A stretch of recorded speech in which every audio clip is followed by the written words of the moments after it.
Hi guys, எங்கள் பின்னாடி இருக்கிறது எங்கள் ஆயா தான். உங்களுக்கு காது சரியாக கேட்காது. ஸோ நான் என்ன பண்ண போகிறேன்னா, ஸ்பீக்கரில் நான் பேசி அவங்க வந்து ஆக்சுவலான ஒரு வாய்ஸை கேட்டே வந்து பல வருஷம் ஆயிடுச்சு. ஸோ நான் வாய்ஸை கட் பண்ணிவிட்டு அதை ஸ்பீக்கரில் போட்டு காட்ட போகிறேன். அவங்களோட ரியாக்ஷன் எப்படி இருக்குன்னு பார்க்கலாம்.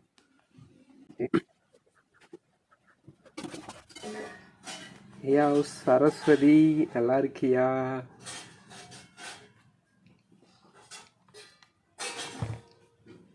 நான் மாது பேசுகிறேன், காதில் விழுவுதா? எப்படி இருக்கிற? இவ்வளோ நாள் என் பேச்சை கேட்காம எப்படி இருந்த? TF card mode. No. Bluetooth mode. இங்கே வந்து உட்காரியா?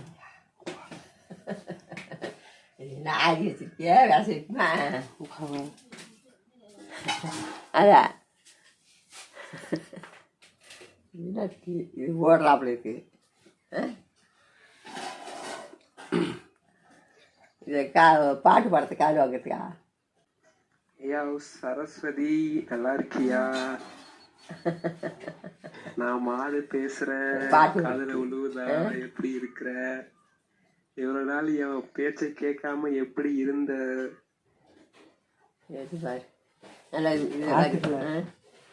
நான் பேசுறேன், நீ பாடுறதா? அதில் பாரு, அது ஏன் அதை திக்கிற? நான் பாடுறேன், நீ பாடுறது அப்படியே பேசுறேன் பேசுகிறாப்பியாவா? கேட்கலையா உனக்கு? அப்போ நீ வச்சு பாரு. இரு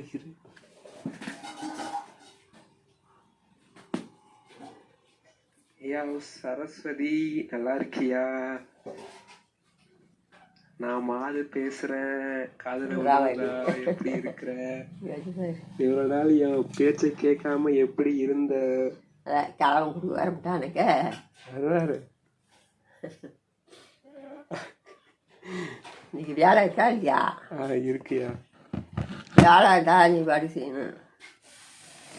ஆக்சுவலாக நான் நினச்சதை விட அவங்களுக்கு ரொம்ப மோசமாக இருக்குது. ஸோ முன்னாடிலாம் பேசியிருக்கேன், காதில் விழுந்திருக்கு. பட் இந்த டைம் என்னன்னு தெரில. நான் பேச ட்ரை பண்ணுறேன், பட்டு அவங்களால அதை புரிஞ்சிக்க முடியல. இப்போ பார்த்தீங்கன்னா நம்ம பேசினாலும் அவங்களுக்கு கேட்க மாட்டேங்குது. அவங்களுக்கு காது நல்லா கேட்டுட்டு இருந்தப்போ வந்து நான் வந்து அவ்வளோவா அவங்கள்ட்ட இன்ட்ராக்ட் பண்ணதே இல்லை, பேசுனதும் கிடையாது. பட் நான் அப்போ எனக்கு பேசணுங்கிற ஆசை இருந்தது இல்லை. பட் அவங்களுக்கு காது நல்லா கேட்டுட்டு இருந்துச்சு, நல்லா அவங்களால நல்லா கேட்க முடிஞ்சுது.